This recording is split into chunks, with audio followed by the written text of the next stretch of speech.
E aí, né, para falar um pouco mais dela, né, a gente está falando da IA generativa, que é o que nós estamos vivendo, pro, quem sabe no futuro próximo, uma Artificial General Intelligence, uma inteligência artificial muito geral, que consegue ser genérica e resolver vários tipos de problemas, está caminhando nessa direção, até de alguns pontos de vista, a passos largos.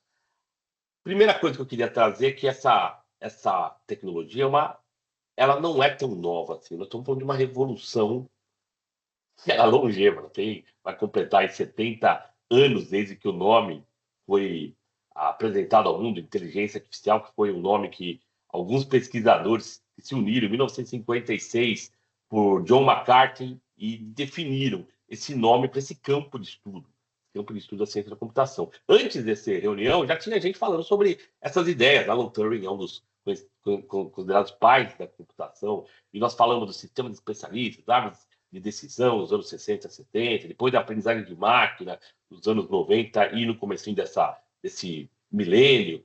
Agora todo mundo fala de redes neurais, de deep learning, e nós estamos na última década vivendo esse boom da IA generativa. A generativa, que é uma das arquiteturas das mais interessantes, usando neurônios artificiais, usando as redes neurais artificiais. Então, a gente tem visto essa evolução e o que eu olho daqui para frente, né? Olhando daqui para frente, o que eu vejo de muito interessante? Primeiro, o que eu vejo de muito interessante é essa combinação tecnológica. Quando você cria modelos como os Large Language Models, uma arquitetura baseada em transformers, que consegue deter, guardar muito do conhecimento gerado por nós humanos, então tem boa parte do conhecimento da humanidade consolidada e consegue se comunicar conosco, poxa, nós temos um grande arcabouço de conhecimento de fácil acesso.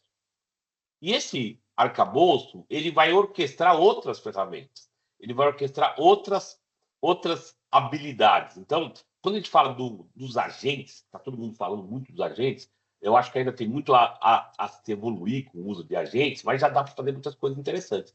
O agente, ele é uma arquitetura de solução que tem no seu centro um grande modelo de linguagem. Esse grande modelo de linguagem, ele tem capacidade de se conectar a dados, a uma base de dados que eu chamo de memória, né? Que são consolidações das interações, do contexto, das trocas que ele já teve com você. Então, se você tem um modelo que tem todo o conhecimento do mundo e mais, ele conhece muito sobre o seu contexto, sobre a sua realidade, sobre a sua necessidade de novos conhecimentos, poxa, você tem algo muito personalizado, muito interessante para a sua empresa, para sua pessoa. Além disso, esses modelos conseguem interagir a partir de protocolos de comunicação com o ambiente. Então, você consegue, com esses modelos, a orquestração de outras ferramentas. Né? Um banco de dados, um calendário, um buscador de internet, um sistema que faz cálculos complexos. Então, com o uso de ferramentas, você consegue interagir com o ambiente e consegue, inclusive, alterar o estado do ambiente. Imagina um sistema que consegue ligar uma máquina, essa máquina muda a realidade à sua volta e depois você tem uma nova realidade.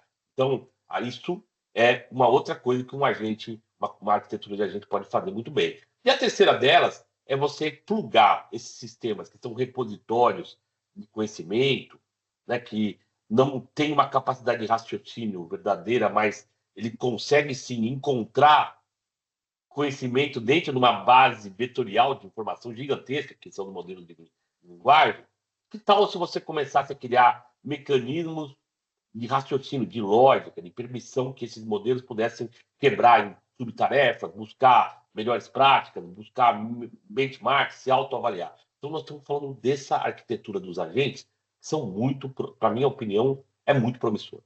Então, eu vejo que no curto prazo, nos próximos anos, nós vamos ver muito de ferramentas, de atividades, tanto em software, esses agentes podem ser embarcados em vários softwares, como também nos robôs, né? Esses agentes podem ser embarcados num sistema robótico. Então, isso, para mim, vai moldar um pouco a agenda nos próximos anos. Já está moldando atualmente, vai moldar nos próximos anos.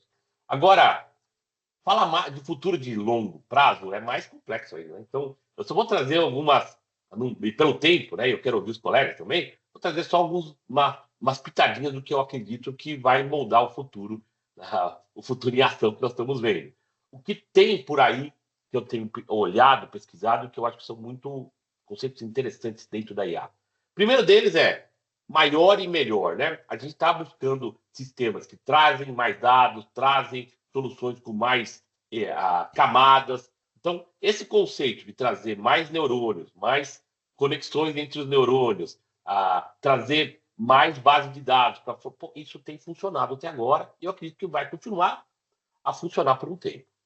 Também eu gosto muito da ideia da modelagem de crenças. Como é que você faz para uma máquina, para um sistema, ele criar modelos coerentes entre si, né? A modelagem de crenças, que é uma abordagem no campo da computação, né, onde você consegue trabalhar com a coesão de um conjunto de ideias, é muito interessante. Nós estamos falando um pouco ainda disso, mas eu acredito que é um caminho interessante no futuro.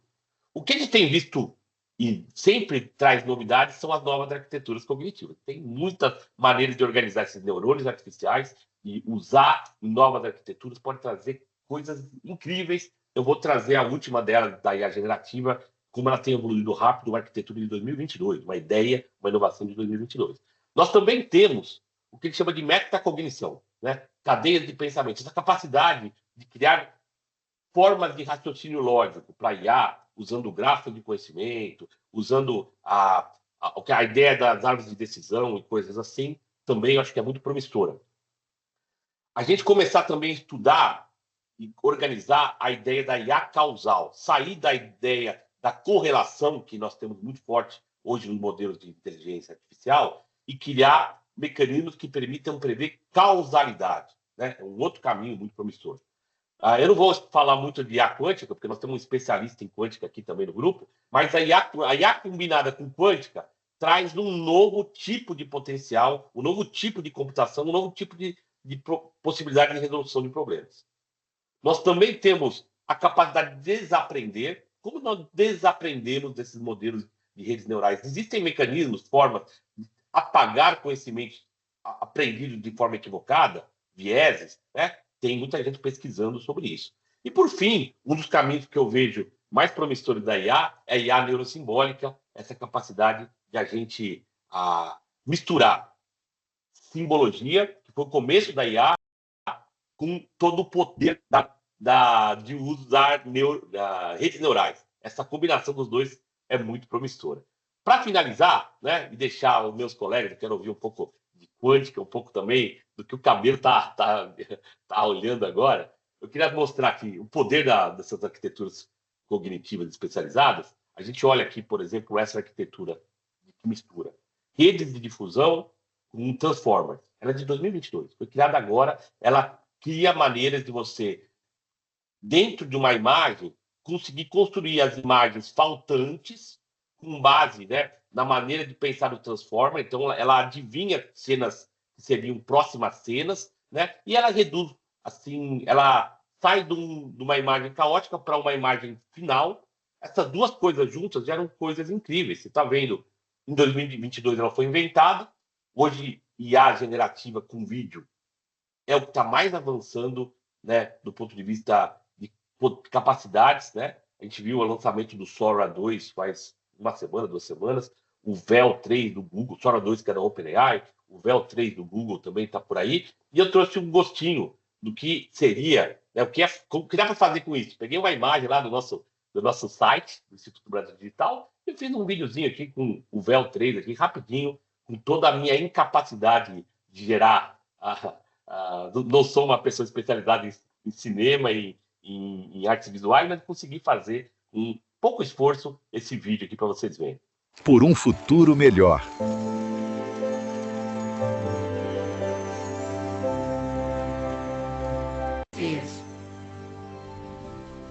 Faça parte do Instituto Brasil Digital.